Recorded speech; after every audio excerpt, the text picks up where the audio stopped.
Assalamualaikum warahmatullahi wabarakatuh.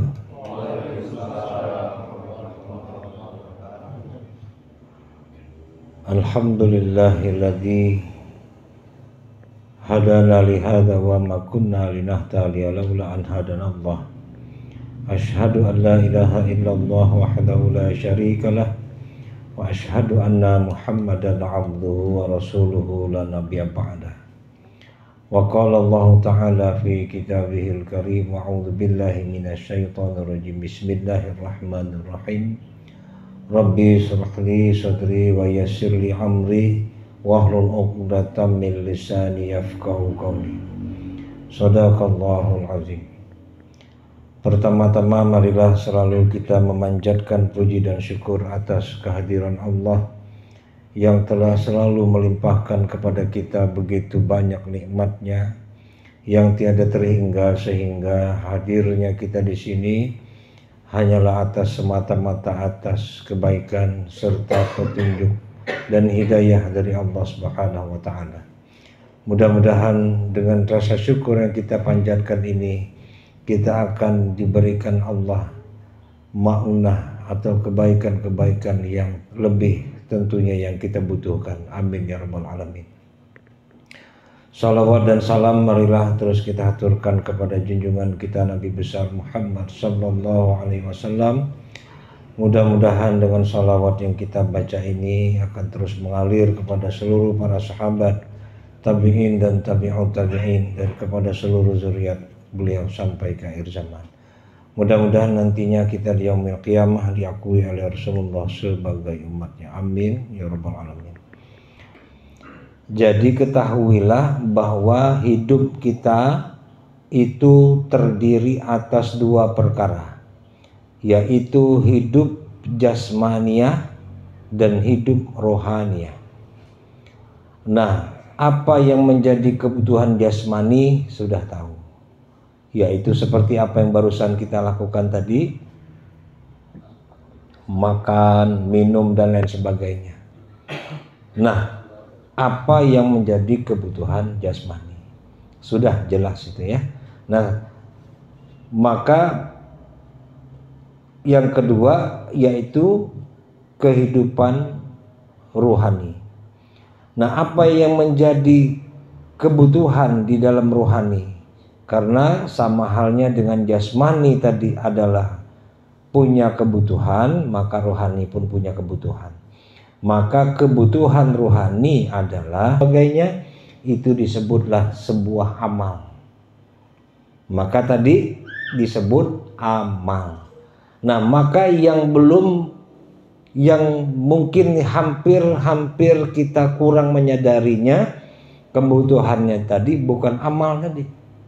Karena kenapa? Karena amal tadi sudah senantiasa sering kita lakukan sehari-hari, terutama tadi sholat 5 waktu. Nah, maka sekarang yang mau kita fokuskan adalah untuk mengisi ilmu atau menimba ilmunya tadi, supaya sholat atau amal-amal yang kita lakukan tadi itu bisa berisi, bisa bernilai, bisa berharga.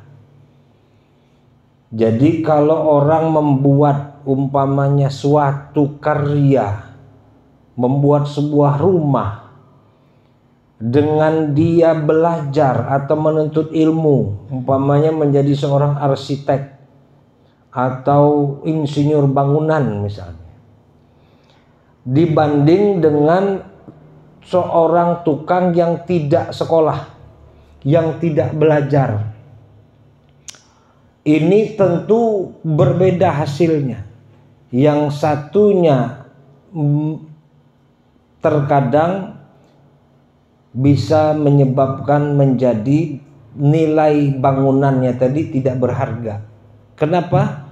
Karena tidak sesuai dengan aturan. Dia mau membangun bangunan bertingkat, nggak tahu pakai besi berapa, pakai ukuran campuran semen pasir berapa, nggak tahu, asal-asalan saja. Jadi kalau orang sekolah belajar ada aturannya. Jadi semen mesti K berapa, besinya pakai ukuran sekian, karena besi sekian itu punya kekuatan sekian kilo, sekian ton, ada ukurannya semua. Itu kalau sekolah. Nah, maka akan bernilai apa? Bernilai tanggung jawab. Nah, kalau orang nggak sekolah, nggak ada ilmunya membangun, ini beresiko tinggi, bangunannya bisa roboh. Karena apa? Tidak sesuai. Nah, jadi kita ingin membangun, ingin mengamalkan sesuatu tadi, kalau tidak ada ilmunya, ini bisa berbahaya. Amalan dunia saja membuat rumah, mengamalkan, membuat sesuatu tadi saja, itu jelas-jelas akan membahayakan keselamatan jiwa manusia. Apalagi membangun rumah bertingkat, bisa ambruk kita di dalam rumah tuh, kalau bangunannya tidak sesuai. Nah, ini pekerjaan yang kalau disebut pekerjaan dunia, itu adalah sebuah pekerjaan yang kecil. Nah, sekarang kita ingin melakukan amaliyah atau pekerjaan atau perbuatan sama. Adalah perbuatan-perbuatan amaliyah untuk kita persembahkan kepada Allah di negeri akhirat. Dan ini adalah pekerjaan besar. Yang kecil saja tadi perkara dunia, nggak pakai ilmu, itu besar kemungkinan hancur dan tertolak. Ya, ini analoginya, tolong dipahami. Apalagi pekerjaan akhirat yang begitu besar nilainya, tiba-tiba tidak pakai ilmu, awas. Maka jangan heran banyak orang sholat, berpuasa, haji, berzakat, namun tidak membawa faidah kepada dirinya di dunia maupun di akhirat. Kenapa? Karena tidak ada ilmunya. Jadi nilainya tadi, kualitasnya tadi nol. Ustadz tahu dari mana? Tolong Ustadz berikan faktanya. Oh, mau faktanya biar jelas. Oke. Sekarang kita mendirikan sholat, mengamalkan amalan sholat. Kalau orang yang tidak ada ilmu, umpama dia bertakbir, karena semua mau dari Salafi, dari Muhammadiyah, mau Syafi'iyah atau NU dan segala macam Ahmadiyah, semuanya sholat itu kalau yang namanya masih Islam tetap dia pakai takbir. Jadi contoh ini nggak bisa digugat oleh mazhab manapun, gitu. Makanya ini contoh yang paling mudah dipahami bagi orang yang tidak ada ilmu. Begitu dia bertakbir Allahu Akbar, nah, ini dia mau sholat. Nah, yang satu lagi orang yang berilmu Allahu Akbar, nah itu kedengarannya sama, sedang bertakbir, tapi yang satu, yang pertama dia sedang melakukan keharaman. Sebab apa? Sebab dia membaca takbirnya dengan takbir yang salah, buruk lagi salah. Maka begitu dia takbirnya salah, maka hasilnya bukan menjadi pahala, namun berdosa. Kenapa Allahu Akbar? Artinya itu Allah gendang, Allah itu kayak gendang, gitu. Ya, kalau bar gitu. Kenapa barnya panjang? Ini bagi orang yang tidak mengerti ilmu, dia nggak tahu mesti panjang barnya kah, tidak panjang kah, nggak ngerti karena memang tidak tahu, tidak ada ilmu. Dan ini sampai sekarang detik ini juga saya masih jumpai di suatu masjid yang mana orangnya sangat-sangat rajin mendirikan sholat. 5 waktu dia azan di masjid dengan azan yang salah, berarti dia takbir pun otomatis sama dengan azannya tadi. Gitu. Itu yang pertama. Yang kedua, Allahu Akbar. Yang kedua. Nah, yang kedua adalah takbir yang benar, lagi sah takbirnya. Ini takbir orang yang berilmu, orang yang mengerti cara membaca takbir, membaca lafaz takbir dengan huruf yang terbaca, alif lam lam ha, Allah, ya, Allah, terus alif kaf bar ba ra. Allahu Akbar. Jadi jelas hurufnya, jelas panjang pendeknya, semuanya jelas. Ini baru dari membaca takbir, belum lagi masuk membaca Fatihah, membaca surat umpamanya. Waduh, ini lebih parah lagi. Jadi sejatinya kalau kata Ibnul Qayyim al-Jauziyah, kriteria peringkat makom orang sholat itu ada 5 macam. Dari mulai yang sholatnya dilaknat sampai sholatnya mendapat pahala. Dan namun orang ini sama-sama sedang sholat, bukan sedang mabuk-mabukan. Sama-sama di sebuah masjid, di tempat yang sama, dengan satu imam yang sama. Namun kedudukan kita yang sholat itu bisa jadi 5 macam. Dari sholat yang dilaknat sampai sholat yang berpahala, 5 tingkatannya. Itu kata Ibnul Qayyim al-Jauziyah. Apa sebabnya orang-orang yang sholatnya ini tadi bisa dilaknat? Dilaknat, bayangkan. Sedih nggak tiba-tiba kita tuh tadi mau menyembah Allah, niatnya mau sholat, tiba-tiba kita dilaknat dengan sholat kita. Sedih nggak kira-kira? Sedih. Namun mau sedih, mau nangis batu, mau apapun nggak ada gunanya, karena kita nggak ada jalan keluarnya. Kita nggak tahu.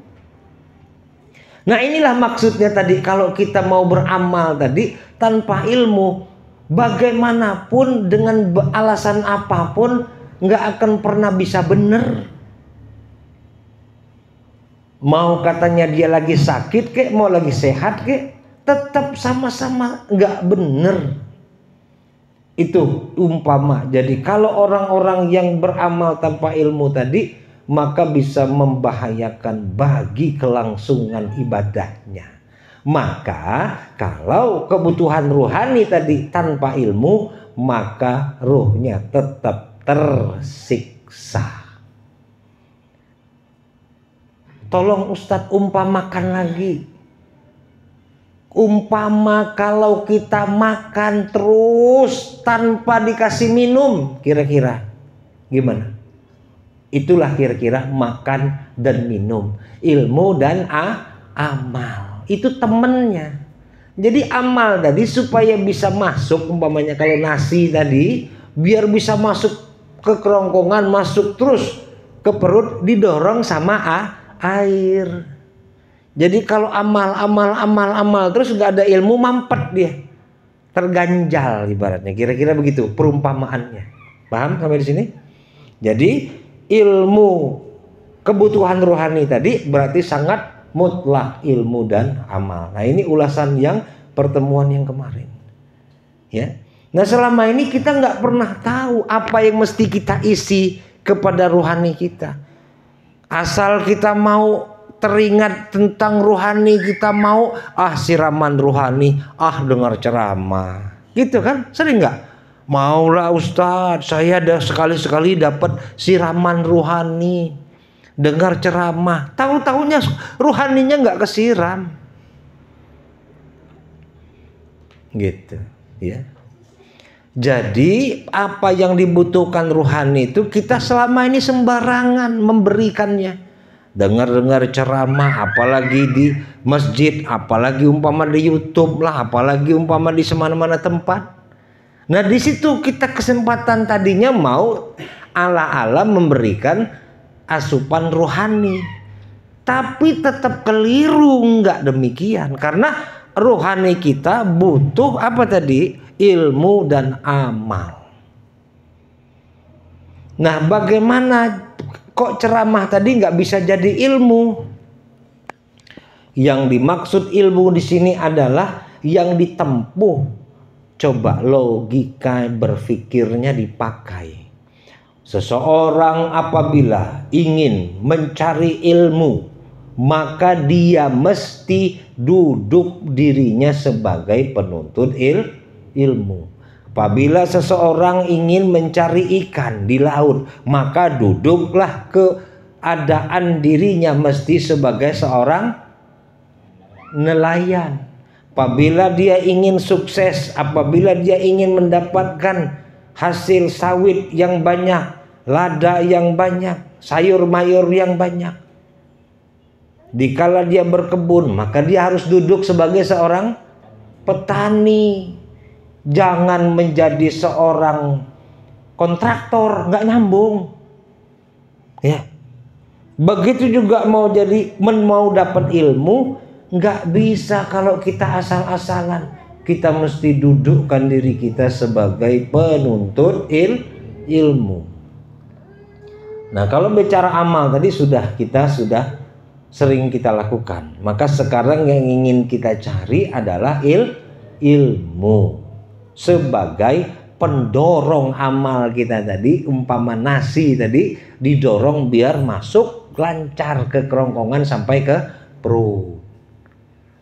Paham kalau ngomong masalah makan terus, ya. Tapi kalau masalah ngomong ilmu dan amal bingung lagi, ya. Jadi ilmu sekarang kita ingin proses apa? Proses untuk mendapatkannya. Di mana tempat wadah untuk mendapatkan ilmu? Di pasar? Bukan. Di lapangan bola? Bukan. Di tempat mancing? Warung kopi? Oh, bukan. Di mana? Di dalam majelis ilmu.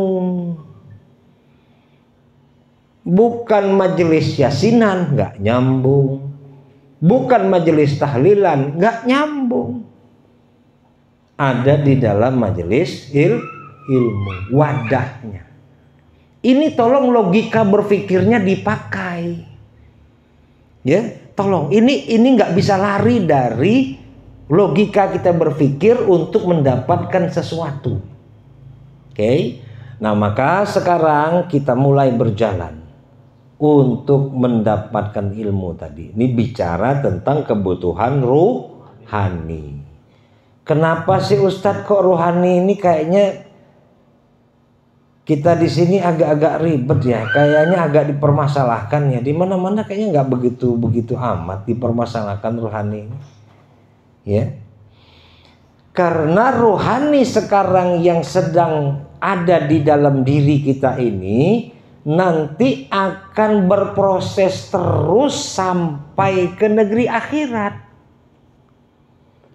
Dan waktunya begitu sudah dia mulai berjalan ke negeri akhirat, waktunya ini tolong dipahami, waktunya menjadi unlimited. Artinya apa? Tidak terbatas lagi. Nggak ada pakai waktu jam puluh tahun, ratus tahun, 1000 tahun, nggak ada lagi. Kekal abadi. Nah, begitu dia masih duduk di dalam jasad kita di dunia ini, dia apa disebut? Limited. Artinya terbatas. Terbatas dengan apa? Namanya umur. Nah, umur siapa? Ya patokan kita biasa umum tuh orang mengambil patokan umurnya Rasulullah. Berapa? 63 tahun. Gitu, ya. Nah, maka yang unlimited ini disebut yang kekal, tidak terbatas, tidak bisa dihitung. Unlimited nih, uncountable, tidak bisa dihitung. 1000 tahun kah, 2000 tahun kah, nggak ada lagi batasan waktu, nggak berlaku lagi jam dinding, jam tangan, jam ini itu nggak berlaku lagi.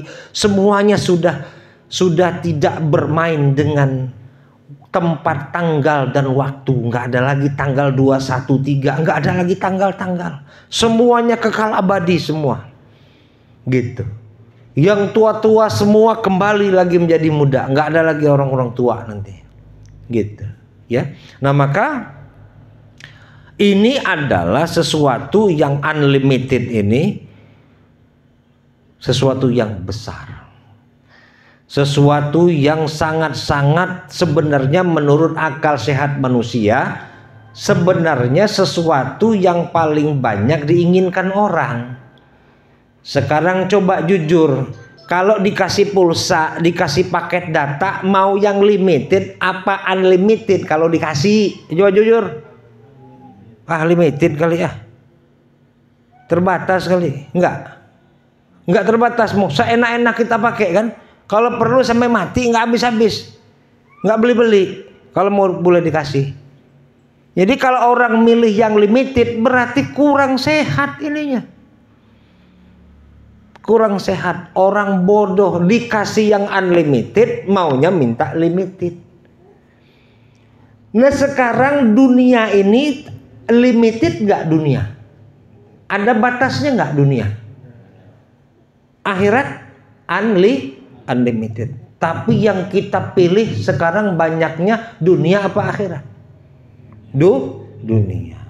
Pening kita, kepala kita hari-hari mikir dunia apa mikir akhirat? Dunia. Berarti kita kurang akal.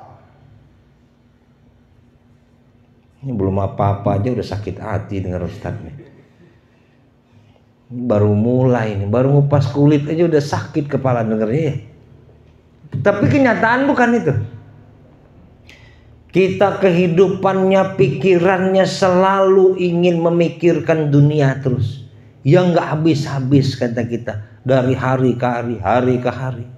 Padahal itu limited, terbatas. Jadi kalau mau dikasih tadi pulsa yang limited, unlimited. Tapi bodohnya kita, begitu kita ambil kehidupan kita, kita mau ngambil yang limited. Apa namanya? Kehidupan dunia. Maka disebut juga kehidupan dunia itu kehidupan yang menipu. Gitu. Ya, nah maka proses perjalanan kita untuk menuntut ilmu ini untuk membuka tabir dunia yang gelap ini. Kok gelap, Ustaz? Kok bisa dunia terang benderang lampu banyak begini disebut gelap? Maka zaman jahiliyah dulu matahari udah ada belum? Ada. Kenapa kalau matahari sudah bersinar dari zaman Nabi Adam, zaman jahiliyah sebelum Nabi Muhammad dilahirkan disebut zaman kegelapan? Berarti nggak ada lampu, nggak ada matahari. Bukan zaman kegelapan yang dimaksud di sini kita nggak ada lampu. Zaman sekarang kegelapan nggak ada lampu, bukan. Kegelapan itu maksudnya zaman jahiliyah. Zaman dikala kita masih tadi itu masih berpikir akalnya kurang tadi. Sekarang kalau diajak untuk melihat bentuk-bentuk membuka tabir kegelapan dunia supaya bisa melihat terang benderang, mau nggak? Supaya dunia ini bisa kita singkap kegelapannya sehingga timbul terang benderang, mau nggak? Pakai apa menyingkapnya? Pakai ilmu. Kenapa? Ilmu itu adalah cahaya. Ilmu itu cahaya dari Allah untuk menerangi apa? Kegelapan itu tadi. Contoh, sekarang yang namanya membuka aurat, ada yang nggak tahu nggak di sini membuka aurat itu haram? Ada yang nggak tahu? Coba tunjuk tangan yang nggak tahu buka aurat haram. Oh, tahu semua ya? Oh, tahu semua. Oke? Nah, ini mau tahu bahwa kita tadi zaman kegelapan. Sekarang mau tahu? Mau bukti? Oh, boleh. Ya, membuka aurat tahu haram? Tahu. Dan batasan aurat kita laki-laki tahu? Mana?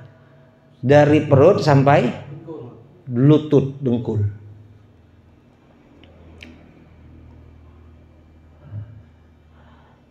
Tahu ya? Oke.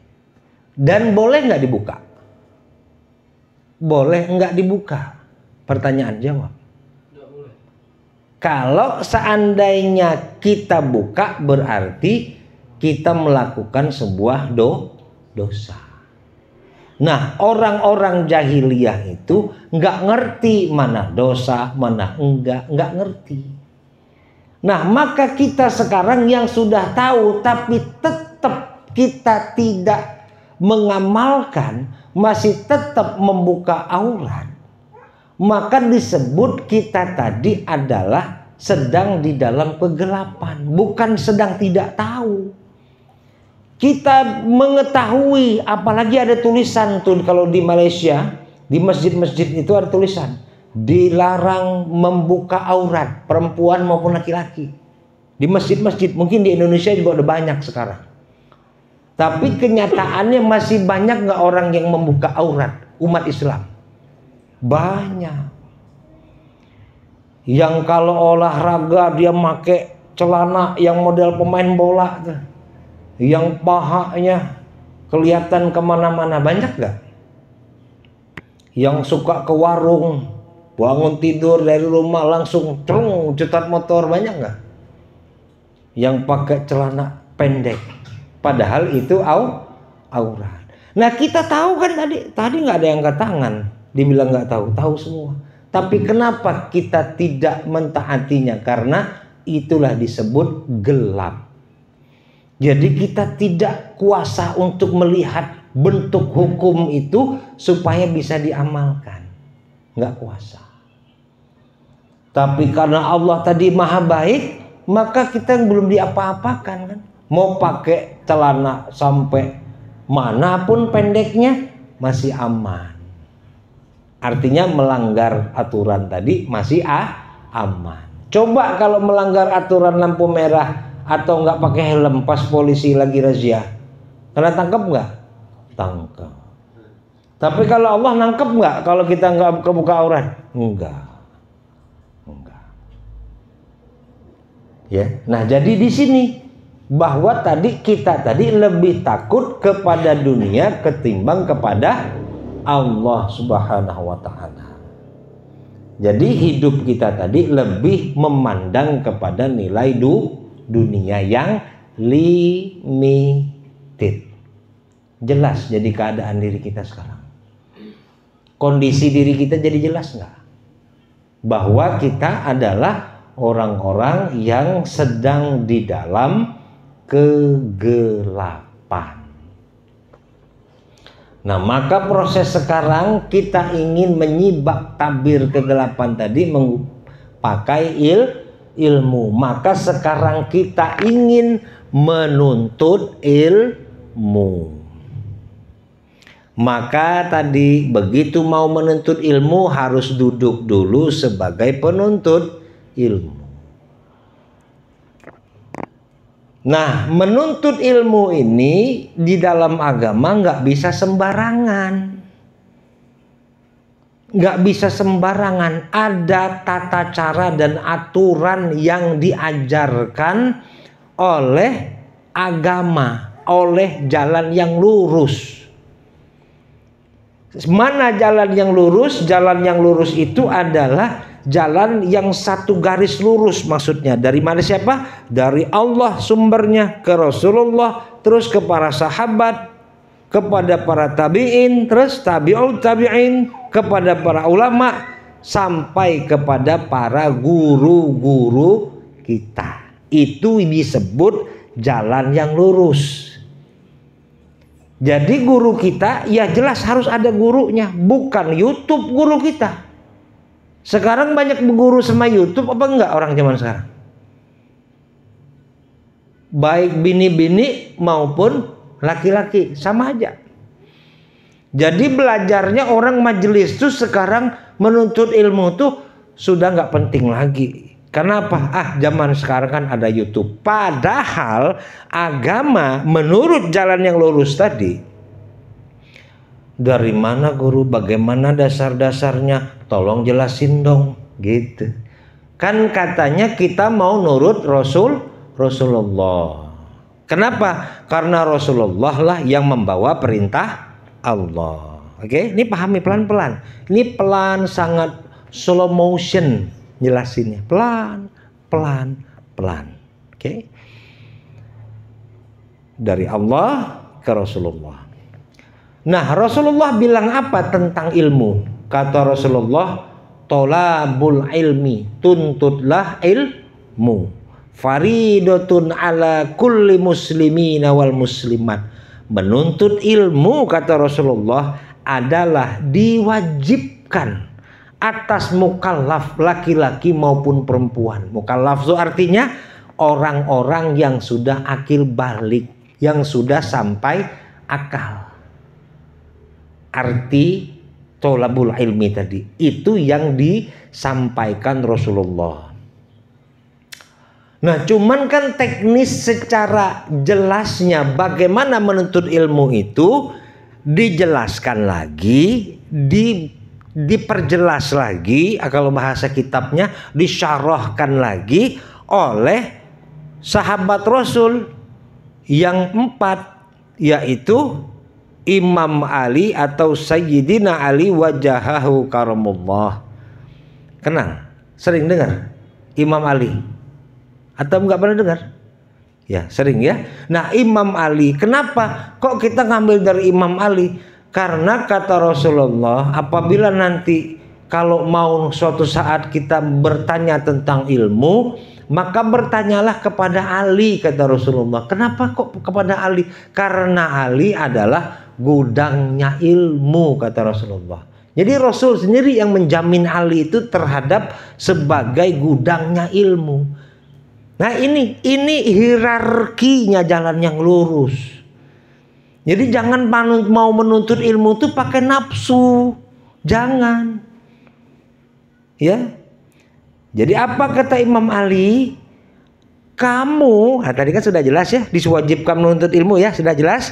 Maka apa kata Imam Ali? Kamu nggak bakal dapat ilmu, kata Imam Ali. Nggak bakal kamu dapat ilmu. Terkecuali memenuhi 6 syarat tuh. Ada syaratnya. Enggak barengan. Main ambil-ambil, tarik-tarik sana sini, enggak sembarangan. Ada caranya, ada cara menurut hierarki yang benar, cara menurut jalan yang lurus. Kok guru ngomong jalan yang lurus? Kan itu yang kita minta. Jalan lurus apa enggak? Setiap hari kita minta enggak? Ya Allah, tunjuk jalan lurus berapa kali? Ini mau ditunjuk Allah jalan yang lurus, besok udah nggak mau lagi belajar tuh, coba. Tuh, saya hafal muka-mukanya. Tapi minggu depan nggak ada lagi kan? Kenapa? Males. Karena apa? Ini kepentingan akhirat. Ini makanya saya mau lihat akalnya yang masih jalan ada apa enggak di sini. Kalau akalnya masih normal, berarti menuntut ilmu kita tetap jalan terus karena butuh ilmu tadi. Kalau akalnya sudah nggak main lagi, udah kurang, berarti ini besok nggak ada lagi salah satu mungkin saya ketemu di sini. Berarti akalnya sudah kurang. Kalau akalnya kurang, berarti siap-siap daftar kartu kuning di Simpang Rumah Sakit Sungai Liat. Namanya Rumah Sakit Simpang. Namanya kurang akal. Ini catat baik-baik.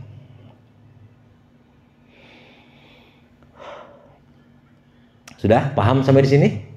Ya. Jadi kata Imam Ali tadi nggak bakal dapat ilmu kecuali memenuhi 6 syarat. Maka menjadilah sebuah kaidah. Maka menuntut ilmu itu syaratnya ada 6 perkara. Gitu. baru kita disebut sebagai penuntut ilmu apabila sudah memenuhi 6 syarat. Nah, begitu juga apabila kita ingin masuk kepada sekolah-sekolah swasta umpamanya, baik negeri kah itu kan gitu. Maka untuk menjadi seorang penuntut ilmu, seorang murid, seorang siswa di dalam sekolah itu, maka kita mesti terlebih dahulu memenuhi syarat sebagai untuk jadi bisa masuk sebagai murid. Kalau nggak memenuhi syarat, pas masuk sekolahnya nanti bisa diusir satpam nggak? Bisa. Gitu. Ini kira-kira kita mau menuntut ilmu, katanya mau belajar agama jadi sebagai penuntut ilmu. Kira-kira yang ngusir siapa? Bisa nebak nggak?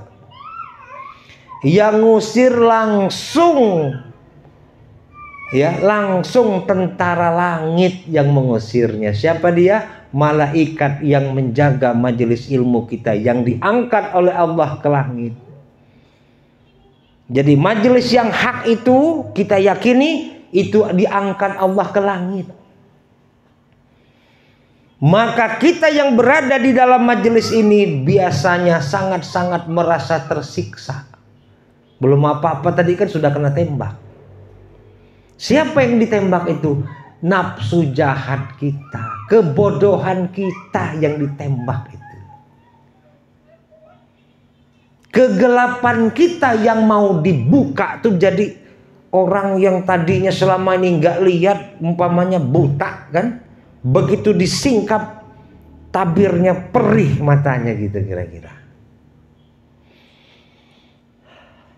Ini kaidah-kaidahnya. Maka kita mesti mengetahui syarat belajar tadi 6 perkara.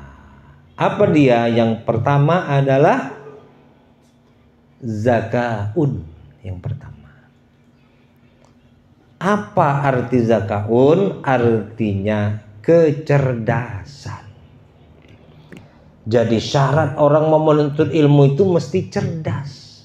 Wah, kalau begini Ustadz, saya kayaknya nggak bisa, saya nggak cerdas Ustadz. Saya kalau diajar guru waktu di sekolah aja pening terus kepala saya. Apa diomong saya nggak kuat, apalagi disuruh ngapal Ustadz sama guru tuh kemarin. Saya ini bodoh Ustadz sekolahnya. Oh begitu. Yang dimaksud cerdas di sini bukan pintar sekolah. Yang dimaksud Imam Ali cerdas ini adalah orang yang mau menggunakan akal sehatnya. Seperti tadi, mau milih pulsa limited, unlimited. Kalau orang berakal mau milih yang unlimited. Gak mau yang limited. Kehidupan pun dunia berarti kehidupan yang limited. Karena bakal mati. Itu limited. Kalau kehidupan akhirat gak ada mati-matinya lagi. Namanya kehidupan unlimited. Tapi mana yang banyak kita pilih? Kehidupan dunia apa akhirat? Dunia. Maka disebut lagi-lagi kita kurang akal. Maka guru hadir di sini untuk membimbing rohani kita, karena akal yang sekarang sedang ingin dibangkitkan itu, yang ingin diberitahu itu adalah akal robbaniyah sebutnya. Bukan akal otak yang dibelah kelihatan ada macam usus-usus ayam, itu bukan. Ya. Jadi kalau bicara tentang otak, yang inilah yang mesti pinter, tentu yang bakal dipilih dulu orang-orang Yahudi dan Israel. Kenapa? Mereka otaknya besar, kepalanya besar. Ini kita ini kecil-kecil nih, kepala unyil semua ini. Kepala Yahudi badannya besar-besar kan? Orang barat.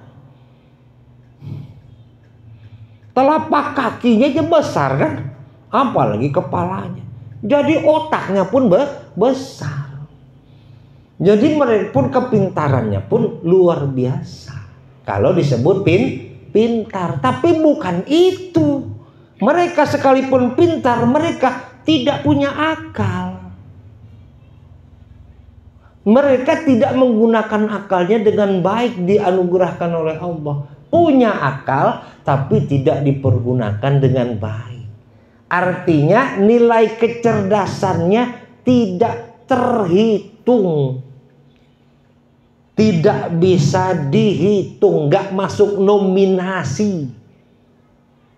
Kecerdasan seseorang yang dimaksud oleh Imam Ali ini, nggak mungkinlah Imam Ali memuja-muja orang yang cerdas, orang-orang yang dalam arti kepintaran dunianya, nggak mungkin. Karena Imam Ali bukan ahli dunia. Imam Ali itu ahli surga. Sahabat yang dijamin masuk surga tanpa hisab. Nggak mungkin mau ngajak kita jadi ahli dunia, cerdas dunia, nggak mungkin. Paham sampai di sini?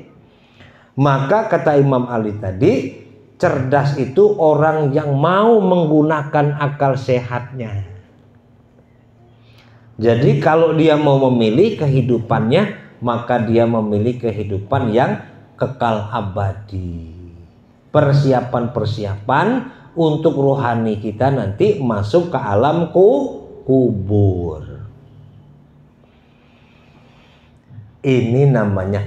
Dan begitu nanti masuk alam kubur serta akhirat, karena ini unlimited, dia nggak mau siksanya pun dapat siksa yang unlimited.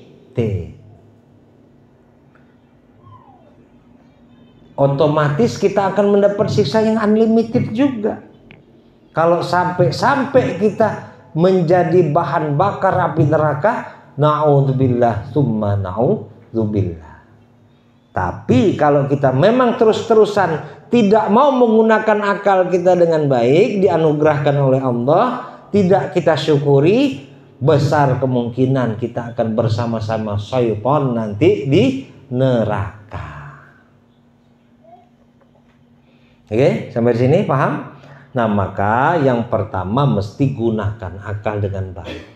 Gunakan supaya kita bisa membedakan tadi mana yang hak, mana yang batil, mana yang utama, mana yang enggak utama, mana yang limited, mana yang unlimited. Harus terbeda akal yang sehat tuh.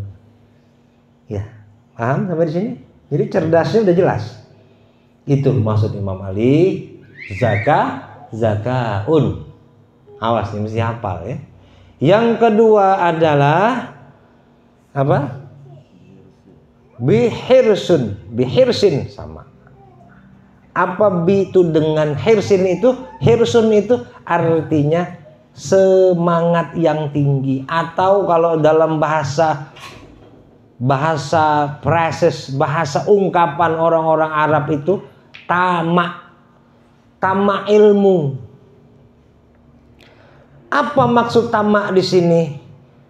Tamak ini paling nggak boleh, perbuatan dilarang di dalam Islam.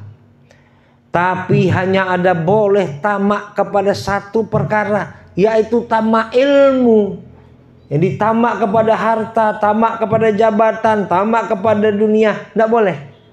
Tapi hanya ada satu yang diperbolehkan, yaitu tamak ilmu. Maksudnya apa? Ini ungkapan.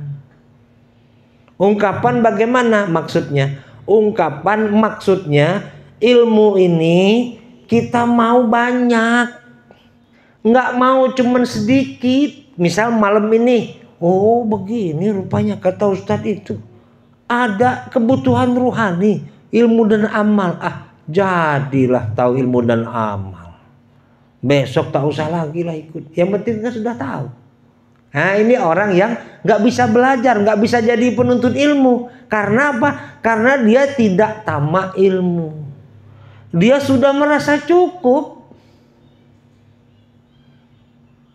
Nah, jadi nggak bisa belajar.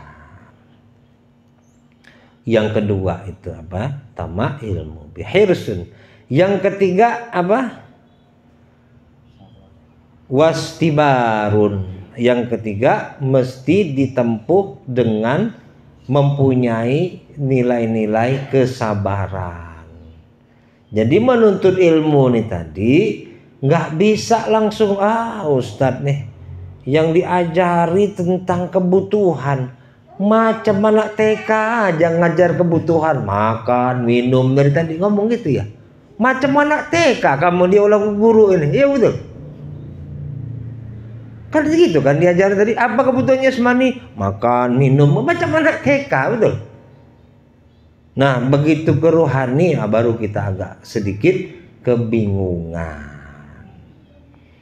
ya. Jadi kalau nggak sabar nggak bisa. Ustadz nggak mau lah ini ilmu bawah-bawah begini, mau langsung aja lah Ustadz ilmu yang agak keren dikit gitu, nggak bisa. Saya nggak butuh ini Ustadz, saya butuh ilmu ini, nggak bisa begitu. Karena kalian nggak tahu sebagai mau belajar sebagai murid tuh apa yang kalian butuhkan tuh kalian nggak tahu. Yang kalian mau, yang kalian butuhkan, yang kalian dambakan tuh hanya sebuah nilai-nilai kepuasan. Ingat itu, bukan nilai kebutuhan yang kalian butuhkan, bukan nilai kepuasan.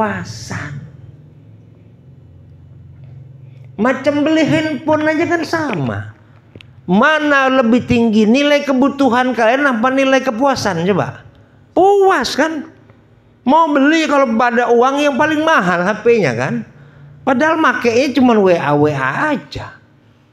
Sama YouTube. HP-nya sampai berapa puluh juta. Kan nggak sesuai, namanya itu kepuasan, bukan kebutuhan. Kalau sesuai kebutuhan, yang 1 juta aja cukup. Ada yang 1 juta baru, ada banyak kan. Sudah cukup. Itulah yang kita butuhkan. Maka guru mesti memberikan sesuatu tadi yang sesuai kebutuhan. Maka kadang-kadang jadi membosankan.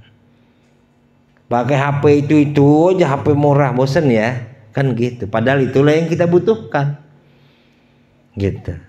Jadi mesti ada kesabaran di dalam kita menuntut ilmu, sebab guru akan membimbing, mengarahkan kita bertahap pelan-pelan. Slow motion, pelan-pelan. Ya. Ini pelan-pelan ngomongnya. Udah rasanya kepala memuter-muter, betul. Pelan sudah ngomong begini, nggak ngomong cepet-cepet enggak. Ya jadi itu yang ketiga adalah wastibarun. Yang keempat adalah wabulghatin, artinya butuh biaya. Jadi kalau mau menjadi penuntut ilmu syaratnya yang salah satu adalah butuh biaya. Imam Syafi'i, para ulama kita, Imam Malik, Imam Hanafi, semuanya mereka itu pergi berjalan menuntut ilmu dan dibekali biaya sama orang tuanya. Gitu, ya. Nah contoh kita dari rumah mau ke sini pakai motor mesti dikasih bensin enggak? Kan pakai biaya bensin tuh beli. Kan gitu. Jadi mesti pakai biaya, ya. Nah perkara biaya umpama di dalam menuntut ilmu fardu ain ini khususnya ini jangan khawatir. Kita di dalam mempelajari ilmu fardu ain ini biayanya free of charge. Apa artinya? Gratis. Ya, kalau bahasa orang kolornya gretong katanya. Ya. Ini tidak dipungut biaya sekali lagi. Karena apa? Nggak boleh memakan dunia memakan dunia di dalam agama, atau dengan kata lain mengkomersilkan agama untuk kepentingan akhirat, itu dilarang. Ya. Nah, jadi dalam hal ini umpama macam kita belajar di sekolah, ada uang iuran sekolah buat biaya sekolah, biaya ini itu, membayar guru dan lain sebagainya.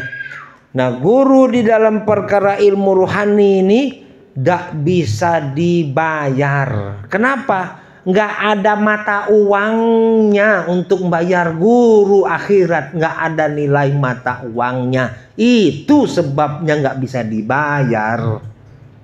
Paham maksudnya?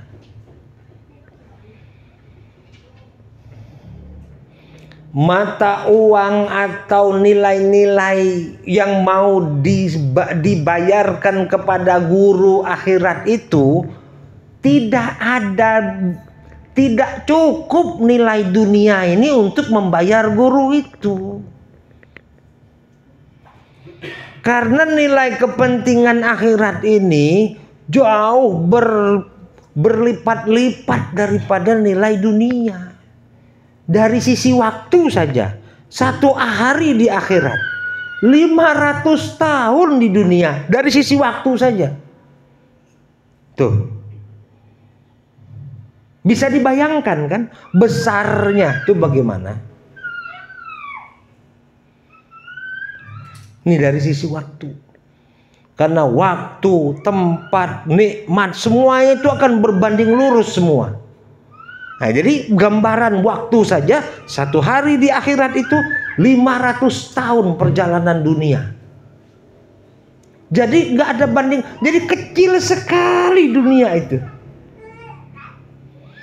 Jadi makanya tidak bisa dibayar nilai-nilai guru yang membimbing kita untuk kepentingan akhirat. Nggak bisa dibayar karena mata uangnya, tempatnya nggak ada. Terus kok guru bisa tahu begitu? Saya tahu nggak contohnya manusia yang menggunakan akal sehatnya siapa? Sahabat Rasulullah. Yaitu Abu Bakar As-Siddiq. Kok bisa demikian guru? Abu Bakar As-Siddiq itu bukan mau membayar Rasulullah, bukan mau membayar agama, tetapi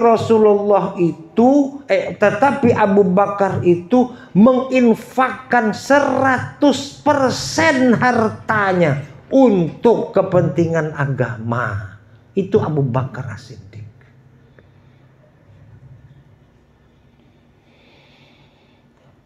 Terus diikuti dengan sahabat yang lain, Umar, Utsman dan Ali. Umar setengahnya, Utsman terus sampai kepada Ali, nggak ada harta. Gimana kata Ali? Kata Sayyidina Ali begitu beliau nggak ada harta. Kalau begitu aku pun tidak mau ketinggalan. Maka hartaku tidak ada, maka diriku inilah ku infakkan untuk agama ini. Begitu kata Ali. Jadi jelas, ya. Nah, maka nilai akhirat tadi bagi seorang Abu Bakar dengan keyakinannya, tahu kenapa disebut As-Siddiq? Karena yakinnya kepada Rasulullah, yakinnya kepada Allah, yakinnya kepada agama ini begitu besar. Jadi sampai-sampai Abu Bakar tuh melihat akhirat tuh macam-macam nyata, macam ngelihat kita nih. Macam di depan matanya surga dan neraka itu. Jadi atas gambaran itu buru-buru diambilkan semua hartanya, diserahkan kepada Rasulullah sebagai bentuk-bentuk untuk memperjuangkan agama ini. Jadi ingat, bukan membayar Rasulullah, tetapi hartanya itu dipakai untuk membiayai perjuangan Rasulullah. Gitu. Ya, karena kita begini ini butuh butuh biaya, butuh harta untuk perjuangannya butuh. Ya. Apa dia? Dari mulai kendaraan, dari mulai operasional semacam-macam. Macam-macam. Apalagi kita yang begini banyak umpamanya mesti mengadakan maaf-maaf seperti tadi, ada acara kita konsumsi dan segala macam. Itu semua butuh biaya. Biaya-biaya yang terbit di dalam agama itu. Nah ini kalau orang di dalam perkara biaya tadi, di dalam untuk masalah ilmunya, kepengajarannya, itu dilarang, tidak boleh. Tidak boleh seseorang yang ingin menyampaikan ilmu akhirat, seorang guru tadi minta dibayar. Nanti kalian semua patungan ya bayar guru. Itu tidak diperbolehkan dari mulai zaman guru-guru terdahulu sampai sekarang. Itu tidak boleh. Ya, jadi kalau memberikan kepada guru itu tidak boleh bentuk bayaran. Apalagi sedekah, tidak boleh bersedekah dengan guru. Kenapa sebab? Karena sedekah itu kata Rasulullah, tangan yang di atas lebih mulia dari tangan yang di bawah. Jadi kalau ini Ustadz ada sedekah, berarti ada yang sedang memberikan tangan di atas. Nah maka kedudukan gurunya berubah menjadi lebih rendah dari seseorang, apalagi itu murid. Begitu kedudukan guru disedekahkan, maka murid tadi jadi kualat. Gak sadar kita ya. Ini guru akhirat itu tidak boleh dikasih sedekah. Tetapi apa bentuk kepada seorang guru akhirat tadi? Apa bentuknya? Nah ini kita harus tahu. Karena kita saking senangnya dipertemukan dengan seorang guru, ingin menunjukkan, membuka cakrawala akal kita tadi yang tertutup, yang gelap, gitu kan?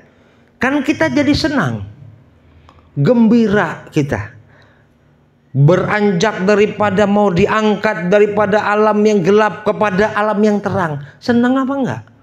Mau dikasih dari yang limited menjadi unlimited, senang apa enggak? Kok dari tadi lemas-lemas nih? Senang. Maka dari itu atas rasa senang kita, kalau orang senang biasanya ngasih apa? Hadiah. Nah maka hanya boleh kepada seorang guru itu bentuknya hadiah. Ini hadiah dari saya guru, atas rasa senang dan syukur saya dipertemukan dengan seorang guru yang ingin membimbing saya ke negeri akhirat. Hadiah gitu yang benar. Ini jangan salah paham. Ini guru uang bulanan guru, wah ini kurang ajar, itu tidak beradab kepada guru. Bisa kualat murid itu nanti, ya. Tapi kepada orang-orang yang selain guru kita, ya sah-sah saja, itu gak ada masalah.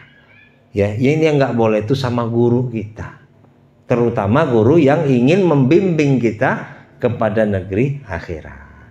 Ya, karena tujuan kita belajar di sini hanya semata-mata untuk meninggikan titah Allah dan menjunjung dan menempuh kebahagiaan di negeri akhirat. Cuman itu tujuan kita. Makanya kita hadir di sini, kita kumpul di sini untuk semata-mata untuk itu. Nggak ada ustadz guru nih minta dikenal-kenal sama kalian nih, nggak ada. Karena dari tadi aja kan nggak ada mengenalkan nama saya ini itu, nggak ada. Kenapa? Nggak penting, nggak penting itu.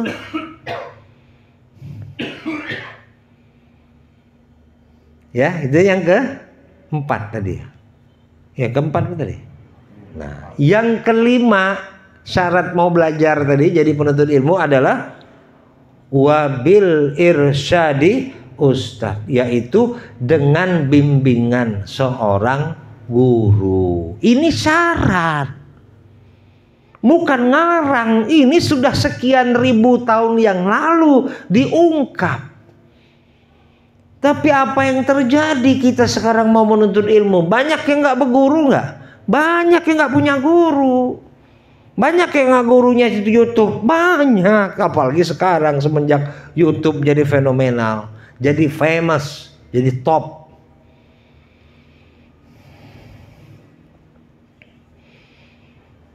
Jadi orang sekarang itu kaidah wabil irsyadi ustadz, butuh bimbingan seorang guru itu udah nggak penting-penting amat. Berubah kaidah-kaidah itu.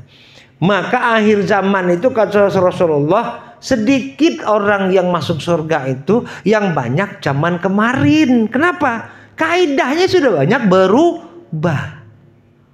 Dari sisi mendasar mau mendapatkan ilmu saja sudah berubah. Apalagi begitu dapat ilmu, begitu mengamalkannya, nggak usah tanya lagi. Nggak usah tanya lagi. Begitu dapat, begitu mengamalkannya, begitu hasilnya. Makanya jangan heran banyak orang mengamalkan agama, zikir, sholawat dan lain sebagainya. Ya, mereka bukan malah mendatangkan nur Allah, mendatangkan kebaikan-kebaikan daripada negeri akhirat, malah yang datang itu adalah jin dan setan. Loh, kok bisa guru? Saya kan ngamalkan bacaan Quran, ngamalkan sholawat. Kok bisa setan yang datang gitu ya? Itulah kalau tidak dibimbing seorang guru, ngamal-ngamalkan yang semacam tadi, besar kemungkinan datangnya jin dan setan. Paham sampai di sini? Nah, gitu.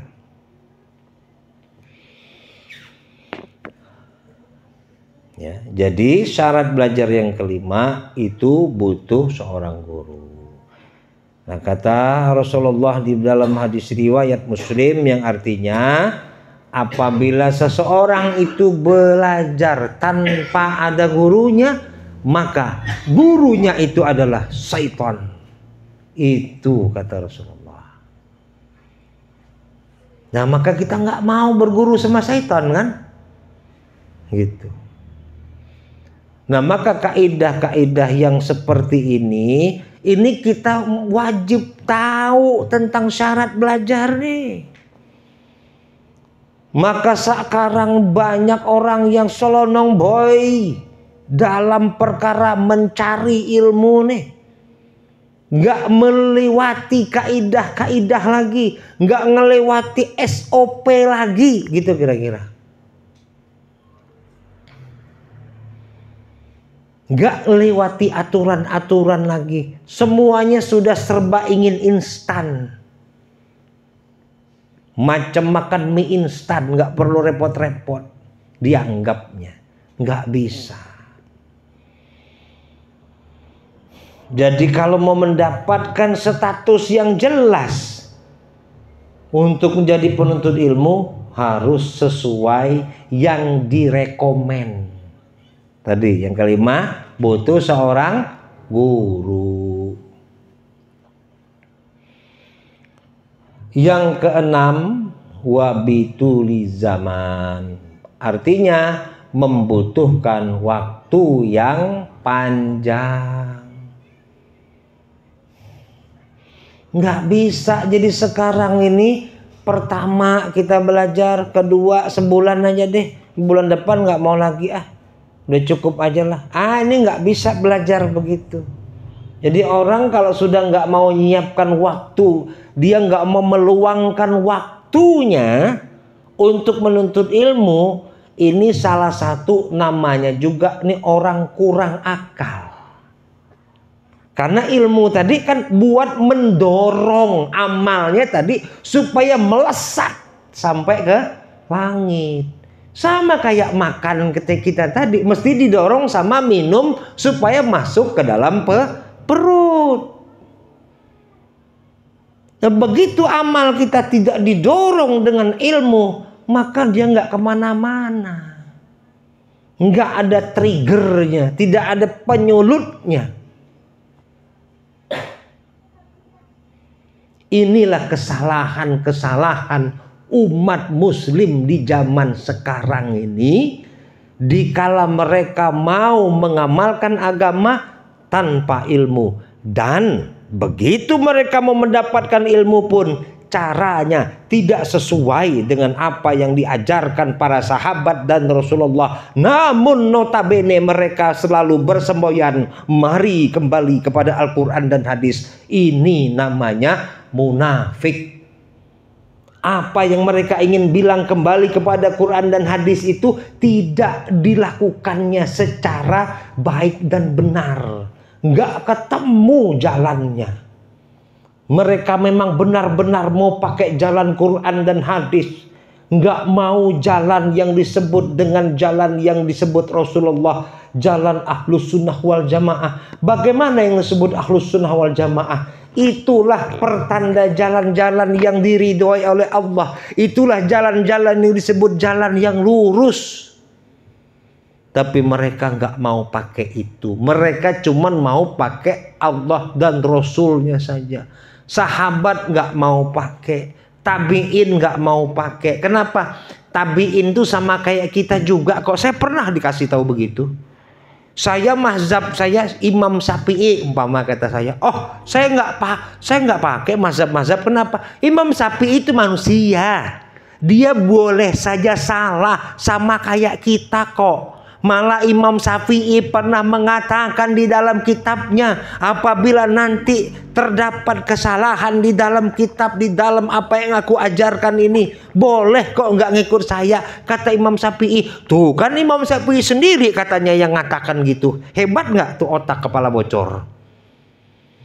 Hebat kan otak kepala bocor kalau ngomong? Dia sibuknya mau kembali kepada sunnah. Sunnah di mana bocornya otak tuh kalau ngomong.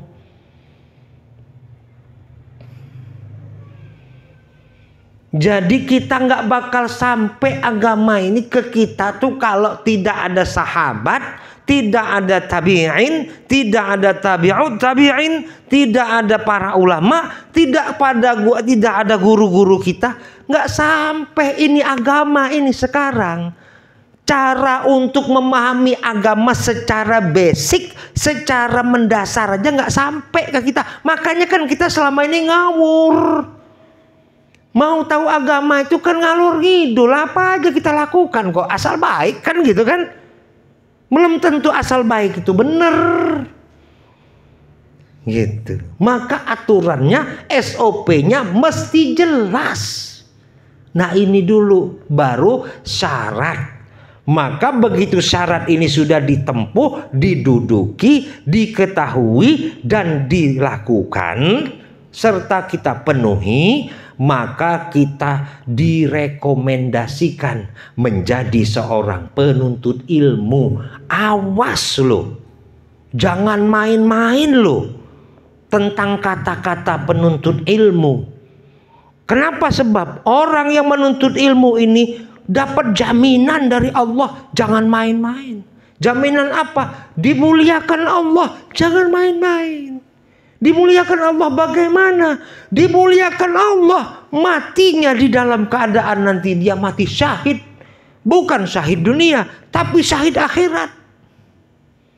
Disejajarkan dengan para syuhada yang kemarin memperjuangkan agama di medan perang. Bayangkan, gak main-main. Makanya kita ini yang sedang berjalan menuntut ilmu ini banyak nanti gangguannya, ditarik-tarik dan digoda oleh syaitan. Ingat itu. Langkah kaki kalian akan ditarik-tarik, jadi berat mau belajar menuntut ilmu ini. Macam-macam halangannya nanti. Maka terhalangnya kita kepada menuntut ilmu itu, kepada beribadah menurut para ulama yang hak, ada 4 perkara. Nah ini bonusnya nih. 1, daripada hubbud dunia, cinta kita kepada dunia. Maka jadi terhambat kita belajar menuntut ilmu. Bagaimana mau menuntut ilmu? Baru mau datang kita belajar menuntut ilmu, bang. Anak mau ngajak ke pasar, bang, beli kue pendekok. Nah, gimana pula nih mama kamu nih? Kan ayah mau belajar, nak. Ngerengek-rengek pula terus akhirnya udah nggak bisa belajar. Batal belajarnya. Ini contoh kecil aja. Ya, kecintaan kita kepada dunia. Terus apalagi pekerjaan-pekerjaan kita sama. Kita nggak bisa belajar kalau memang kita tidak bisa mengatur waktu kita untuk menuntut ilmu. Nggak bisa. Terbukti nggak bisa, itu terbukti. Oke. Kedua apa? Khalaqah. Perkumpulan, pergaulan. Jadi begaulnya sama siapa? Begaulnya sama orang-orang antek-antek setan apa antek-antek malaikat? Kalau antek-antek setan udah jelas. Udahlah mit. Malam ini kan kita ada jadwal ngegap, main gap. Kan belum selesai seri-seri kamu tadi malam mit. Alamak kau mit. Kau mau tinggal pula mit.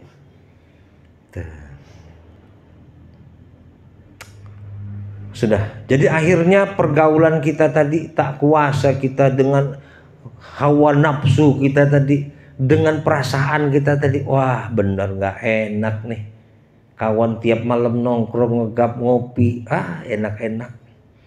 Ya sudah akhirnya batal menuntut ilmu. Itu dari khalaqah. Apa? Pergaulan. Yang ketiga adalah daripada hawa nafsu kita sendiri. Hawa nafsu itu apa? Rasa keinginan-keinginan yang ada di dalam dada kita sendiri. Karena menuntut ilmu ini salah satu musuh nafsu. Dari tadi kan, wah guru, saya masih muda guru, masih banyak tuntutan dunia. Enggak dari tadi. Guru ngomong kayaknya akhirat terus ya kan. Padahal kami ini masih muda, masih ingin dunia. Yang disuruh tadi ninggalin dunia ada nggak? Coba dengar. Ada nggak dari tadi, wahai para murid, tinggalkan dunia? Ada apa nggak? Jadi jangan salah paham. Nggak ada disuruh tinggalkan dunia. Cuman jangan kau cintai dunia, itu jelas. Karena apa? Itu awal daripada kehancuran nanti. Kita nggak bisa bergerak kalau mencintai mobil, mencintai motor. Klub motor kita cinta sama klub motor kita. Kita sudah dengan grup geng-geng motor kita sudah malam ini. Nggak mau lagi kita duduk di sini. Kenapa? Cinta kepada motor-motor itu nggak bisa lepas dari dalam hati kita. Bisa batal. Gitu. Jangan main-main. Cinta kita kepada musik sama. Cinta kita kepada pergaulan-pergaulan apapun yang ada di sekeliling kita. Teman tongkrongan kah, teman ngopi kah, teman main game kah, macam-macam. Nanti ada yang ngajak, tadi mit, udah lama mit tak jumpa mit, udah. Ya. Nah ini hawa nafsu. Jadi keinginan-keinginan kita nanti pada kenyataannya, pada kejujurannya nanti kalau begitu sudah melewati ini baru sadar nafsu kita nggak akan sinkron dengan menuntut ilmu. Kenapa? Karena nafsu kita begitu kita ingin menuntut ilmu ini nanti ingin dididik. Maka kata Rasulullah yang paling sulit itu adalah menaklukkan hawa nafsu. Itu perang yang terbesar. Ini Rasulullah yang ngomong demikian. Rasulullah pun masih merasa demikian. Maka Rasul pesankan kepada kita, jangan main-main. Tiba-tiba ada ilmu yang ingin mendidik hawa nafsu kita. Wah, kata nafsu nih gak cocok ketemu guru ini. Benar gak? Dari tadi kan udah gak nyaman kan? Ini salah satu contoh ciri-ciri kita berjumpa kepada ilmu yang hak. Nafsu kita tidak merasa nyaman. Itu ingat. Yang terakhir barulah syaitan, penghambat. Kenapa syaitan jadi yang terakhir? Karena syaitan gak bisa narik tangan kita langsung macam teman kita tadi. Narik tangan kita, gak bisa. Setan nggak bisa narik-narik karena dia gaib, karena dia bukan makhluk nyata. Karena tugas syaitan itu hanya menggoda. Yang mengeksekusi tetap kita sendiri.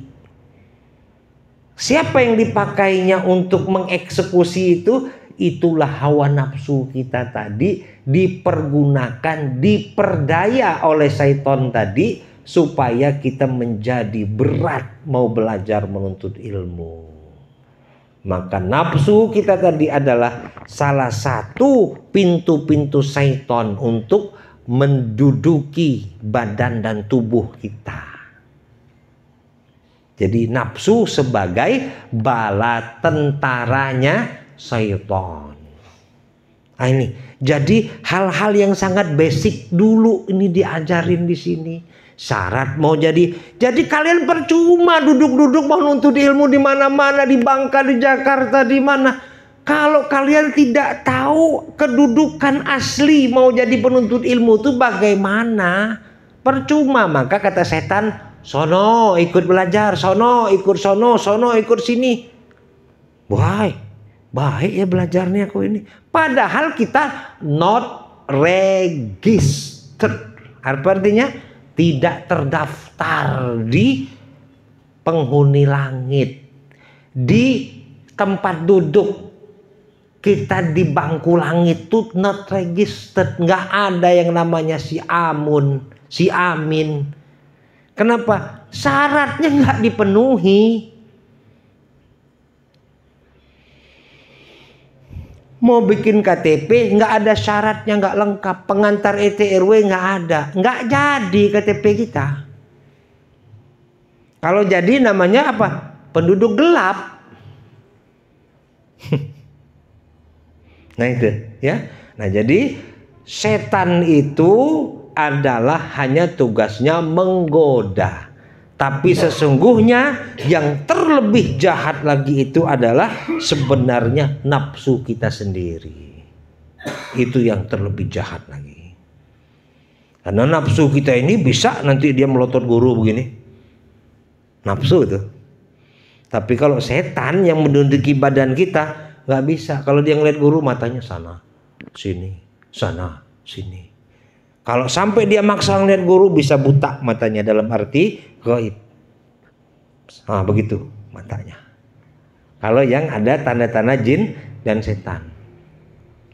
Maka kalau ada jin setan itu pokoknya pandangan tuh mau dialihkan terus. Nggak bisa mantep ngeliat guru. Nah kalaupun dia bisa ngeliat pikirannya ruwet. Ruwet dari tadi itu pokoknya mikir ini, mikir itu, atau pikir kembali ke masa lalu, mikir yang kejadian 2 tahun, 3 tahun yang lalu, 10 tahun yang lalu, lagi belajar nih, dibawa-bawa ke sana.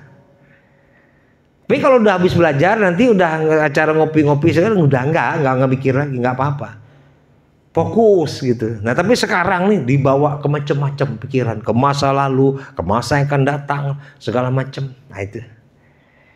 Ya maka hati-hatilah di dalam perkara kita belajar menuntut ilmu yang hak ini. Nanti artinya kita mesti teliti dan waspada, gangguannya nanti begitu banyak sekali. Karena apa? Karena begitu kita sudah bertemu dengan ilmu yang hak, nantinya apa-apa yang kita amalkan sehari-hari biasanya itu mulai diperhitungkan, mulai jadi bernilai. Maka begitu diri kita tadi mulai bernilai di sisi Allah, awas, yang nggak senang siapa? Syaitan. Maka mulai ditarik-tarik kaki kita, mau sholat jadi berat, mau zikir jadi berat, mau sholawat jadi berat. Kalau tadi sebelum belajar enggak, wah sholawat saya Ustadz udah biasa 1000 sehari. Benar. Zikir saya Ustadz berapa 100? Alah Ustadz kecil 100 Ustadz nyuruh sehari, saya 1000 sehari. Tapi lihat nanti kalau sudah belajar ya, kalau masih mampu berarti bagus ya. Tapi menurut dia sudah hampir 99% tengkurap